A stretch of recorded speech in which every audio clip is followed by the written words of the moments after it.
सभी competitive exam aspirants को मेरा नमस्कार। देखिए, अगर आप किसी भी प्रतियोगी परीक्षा की तैयारी कर रहे हैं तो ये तो जानते ही हैं कि इंडियन पॉलिटी कितना कितना इम्पोर्टेंट सब्जेक्ट है।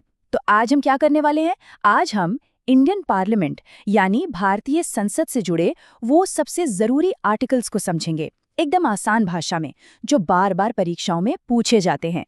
तो चलिए, इन पर महारत हासिल करने के लिए तैयार हो जाइए। हाँ, हम जानते हैं कॉन्स्टिट्यूशन के आर्टिकल्स और क्लॉजेस का ये पूरा जंजाल कभी कभी बहुत कंफ्यूजिंग लग सकता है ना? इसीलिए इस चर्चा में हम एक साफ सुथरा रोड मैप बनाएंगे। हमारा फोकस सिर्फ और सिर्फ संसद से जुड़े उन आर्टिकल्स पर होगा जो एग्जाम क्रैक करने के लिए सबसे जरूरी हैं। सीधी बात है, हमें हार्ड वर्क नहीं स्मार्ट वर्क करना है। तो सब कुछ सिस्टमैटिक रखने के लिए हमने इस पूरी डिस्कशन को 5 मेन पार्ट्स में बांटा है। सबसे पहले संसद का गठन और उसके अंग, फिर देखेंगे कि भाई सदस्य बनने की शर्तें क्या है, इसके बाद सदनों का संचालन कैसे होता है, फिर कानून बनाने की पूरी प्रक्रिया, और आखिर में संसद की कुछ स्पेशल पावर्स। यकीन मानिए, इसके अंत तक हर सवाल का जवाब देने के लिए दिमाग में एक सॉलिड फ्रेमवर्क तैयार हो जाएगा। तो चलिए, बिल्कुल बेसिक्स से, एकदम नींव से शुरू करते हैं। देखिए, जैसे कोई भी बिल्डिंग बनाने से पहले उसका ब्लूप्रिंट समझना जरूरी है, ठीक वैसे ही संसद को समझने के लिए आर्टिकल 79 हमारा फाउंडेशन है, हमारी पहली ईंट। और यहीं पर वो पहला इंपॉर्टेंट फैक्ट आता है जो अक्सर लोगों को सरप्राइज कर देता है। देखिए, संसद का मतलब सिर्फ लोकसभा और राज्यसभा नहीं है। इसे एक 3-लेगेड स्टूल की तरह सोचिए। उसे खड़े रहने के लिए तीनों पैरों की जरूरत है: प्रेसिडेंट, राज्यसभा और लोकसभा। आर्टिकल 79 साफ कहता है कि राष्ट्रपति संसद का एक इंटीग्रल पार्ट है, कोई आउटसाइडर नहीं। इस बात को गांठ बांध लीजिए, ये एक क्लासिक एग्जाम क्वेश्चन है। अब जरा इन दोनों सदनों के बीच का कोर डिफरेंस देखिए। लोकसभा को आप कह सकते हैं कि वो जनता के मूड का डायरेक्ट मिरर है।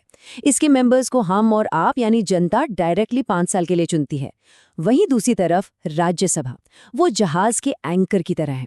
ये एक परमानेंट हाउस है जो स्टेबिलिटी देता है, और इसके सदस्य इनडायरेक्टली चुने जाते हैं स्टेट्स के इंटरेस्ट को रिप्रेजेंट करने के लिए। ये जो फर्क है ना, ये फंडामेंटल है, और यहाँ से एग्जाम में अनगिनत सवाल बनते हैं। तो ठीक है, अब जब हम दोनों सदनों को समझ गए हैं तो अगला लॉजिकल क्वेश्चन क्या है? यही कि इन सीट्स पर बैठ कौन सकता है। भाई, संसद का सदस्य बनना कोई बच्चों का खेल तो है नहीं। कॉन्स्टिट्यूशन इसके लिए बहुत क्लियर क्वालिफिकेशंस बताता है। यहाँ पर नंबर्स का खेल बड़ा इंटरेस्टिंग हो जाता है। देखिए, लोकसभा के लिए, जिसे हाउस ऑफ द पीपल भी कहते हैं, आर्टिकल 84 के हिसाब से मिनिमम एज है 25 साल। याद रखना आसान है, राइट? लेकिन राज्यसभा, जिसे काउंसिल ऑफ स्टेट्स या बड़ों का सदन कहते हैं, उसके लिए ये मिनिमम एज बढ़कर हो जाती है 30 इयर्स। अब ये अंतर क्यों? माना यह जाता है कि राज्यसभा को ज्यादा एक्सपीरियंस और एक लॉन्ग टर्म विजन की जरूरत होती है। तो याद रखिए, 25 for Lok Sabha, 30 for Rajya Sabha. Exam में 1 नंबर पक्का। और यही वो मैकेनिज्म है आर्टिकल 83 के तहत जो राज्यसभा को एक परमानेंट हाउस बनाता है। जरा एक ऐसे पहिए की कल्पना कीजिए जो कभी घूमना बंद नहीं करता। मेंबर्स का टर्म तो 6 साल का होता है, लेकिन हर 2 साल में 1/3 मेंबर्स रिटायर हो जाते हैं और उनकी जगह नए मेंबर्स आ जाते हैं। इससे ये इंश्योर होता है कि सदन कभी पूरी तरह डिसॉल्व न हो और देश में एक कंटिन्यूटी बनी रहे, तब भी जब लोकसभा भंग हो। लेकिन सिर्फ एंट्री कंडीशंस पूरी करना ही काफी नहीं है, बाहर निकाले जाने से बचने के रूल्स भी हैं। आर्टिकल 102 बताता है डिस्क्वालिफिकेशन के ग्राउंड्स, जैसे कि ऑफिस ऑफ प्रॉफिट होल्ड करना, मतलब सरकार में कोई ऐसा पद नहीं रखना जिससे इनकम हो। और हाँ, 10th शेड्यूल में जो एंटी डिफेक्शन लॉ है, वो मेंबर्स को अपनी मर्जी से पार्टियां बदलने से रोकता है। ये सब हमारे एमपीज की इंटेग्रिटी को बनाए रखने के लिए चेक्स एंड बैलेंसेस हैं। अच्छा, हर सदन में इतने सारे मेंबर्स होते हैं, सैकड़ों, तो फिर डिसिप्लिन कैसे बना रहता है? डिबेट्स को डायरेक्ट कौन करता है? देखिए, जैसे एक क्रिकेट मैच में अंपायर की जरूरत होती है, वैसे ही सदनों को भी प्रिजाइडिंग ऑफिसर्स की जरूरत होती है। तो चलिए देखते हैं कि ये की प्लेयर्स कौन हैं। और यहाँ एक ऐसा कॉन्सेप्ट आता है जिसे दिमाग में एकदम फिट कर लेना है: राज्यसभा के एक्स ऑफिशियो चेयरमैन।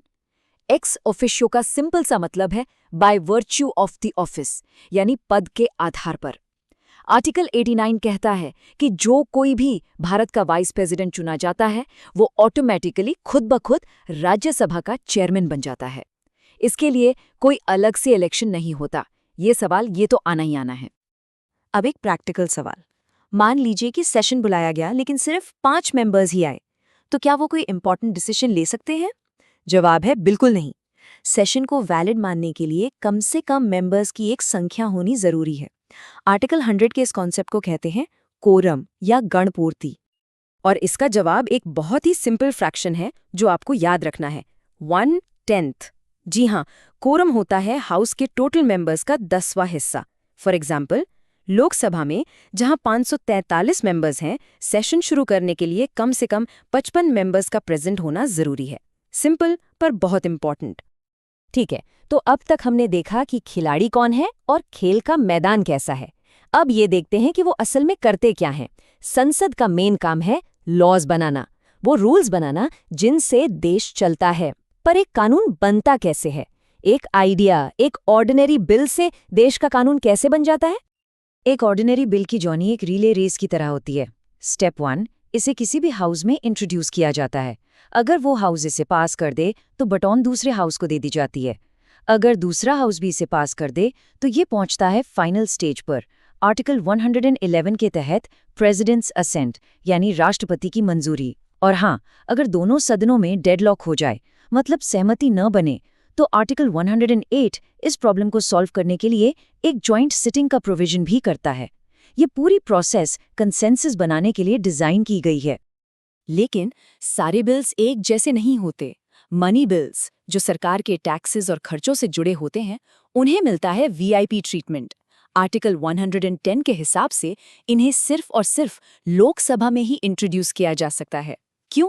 क्योंकि लोकसभा डायरेक्टली जनता द्वारा चुनी जाती है और लॉजिक ये है कि जनता के पैसे को कैसे खर्च किया जाए, इस पर फाइनल से भी जनता के हाउस का ही होना चाहिए। राज्यसभा अपनी राय दे सकती है, लेकिन आर्टिकल 109 के मुताबिक वो बिल को सिर्फ 14 दिनों तक डिले कर सकती है। यहाँ पावर क्लियर कट लोकसभा के पास है। कानून बनाने के अलावा भी संसद के पास कुछ कॉन्स्टिट्यूशनल सुपर पावर्स हैं। और जो बात इसे फैसिनेटिंग बनाती है वो ये है कि इनमें से कुछ स्पेशल पावर्स सिर्फ राज्यसभा के पास हैं, जिसे अक्सर लोग वीका हाउस समझ लेते हैं।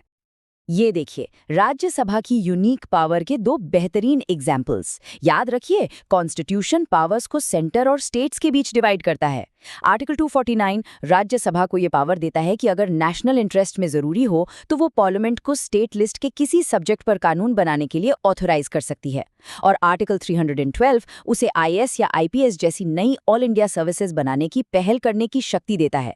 इन दोनों मामलों में राज्यसभा स्टेट्स के इंटरेस्ट के सच्चे गार्डियन के तौर पर काम करती है।